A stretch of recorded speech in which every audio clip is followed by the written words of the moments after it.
Here's every new or reissued weapon added in Season 23, with their god rolls and how well they perform, in PvE unless stated otherwise.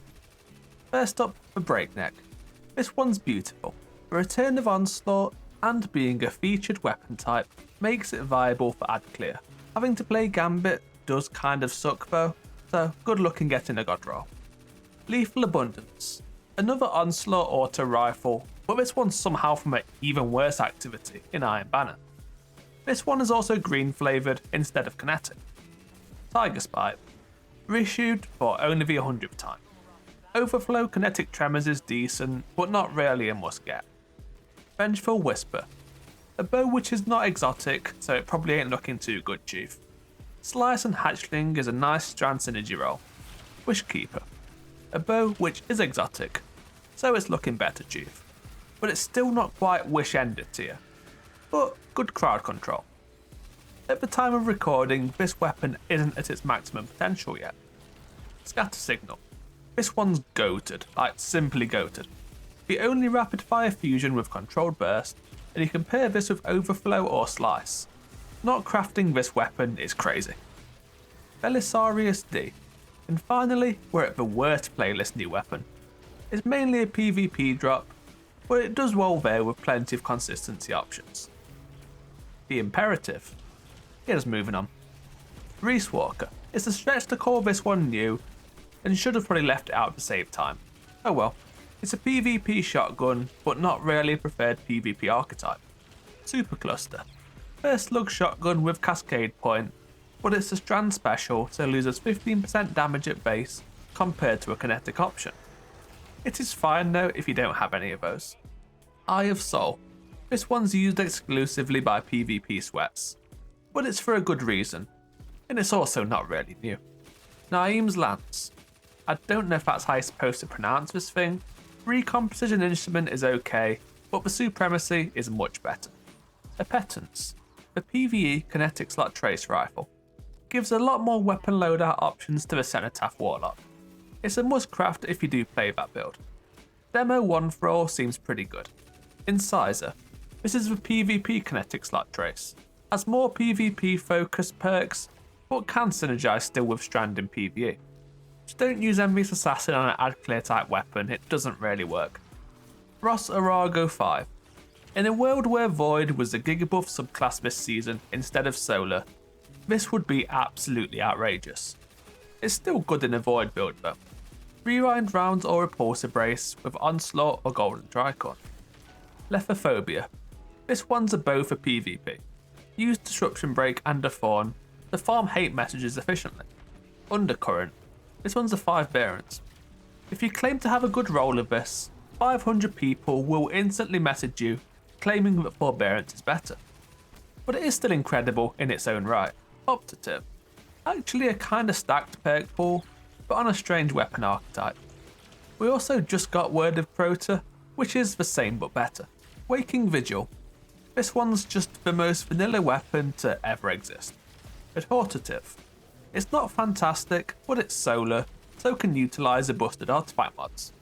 Incandescent and Heal Clip both synergise with solar fragments. Scalar potential. More like the not much potential. Safe. One of the better Plink rifles. 4th time's an explosive payload, or the double void perks of Repulsor Brace and Destabilizing Rounds. Retold Tale. Oh, another 1 2-punch shotgun you really shouldn't have.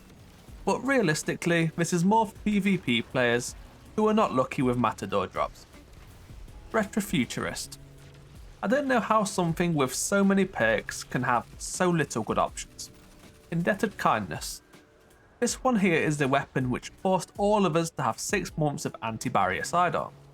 It is good though, and it could even bring back double special. Lead from Golden Volt Shot would be my go-to. Buried Bloodline. A better Indebted Kindness, but I suppose it should be since it eats up the exotic slot. It can bring both Devour and Weaken effects to all non-void subclasses. Twilight Oath.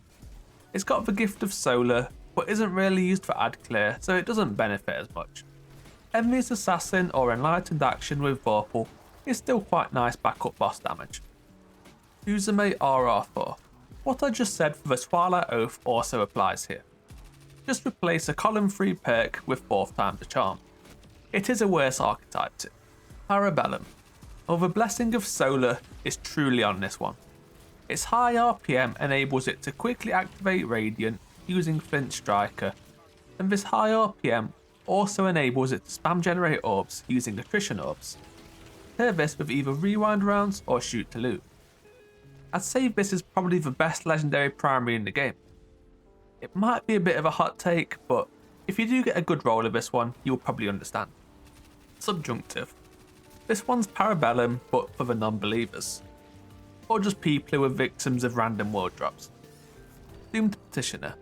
Reconstruction or Envious Assassin with Enhanced Precision Instrument makes this compete with the Cataclysmic for best in slot linear fusion. Definitely craft this one. Marcato 45. It seems that every element needs a pretty strong 450 RPM LMG, and this one does fit the strand.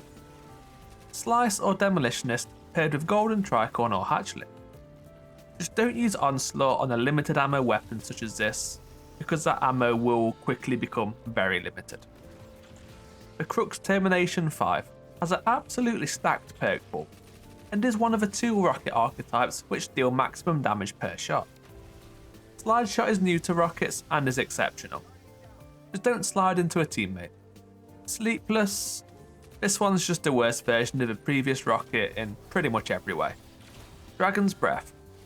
This one has the Blessing of Solar but turned up to the maximum.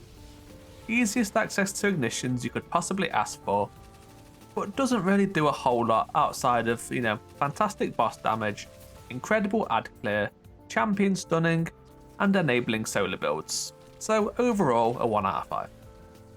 Abide for Return. This one returns the 4 legendary shards. Attrition Orbs is interesting for sustain while swinging, but is too infrequently activated. Chivalric Fire. Funny Void combo and a quite rare archetype. Attrition Orbs can also activate off a singular heavy attack with a Vortex frame, so if that lands, that's pretty nice.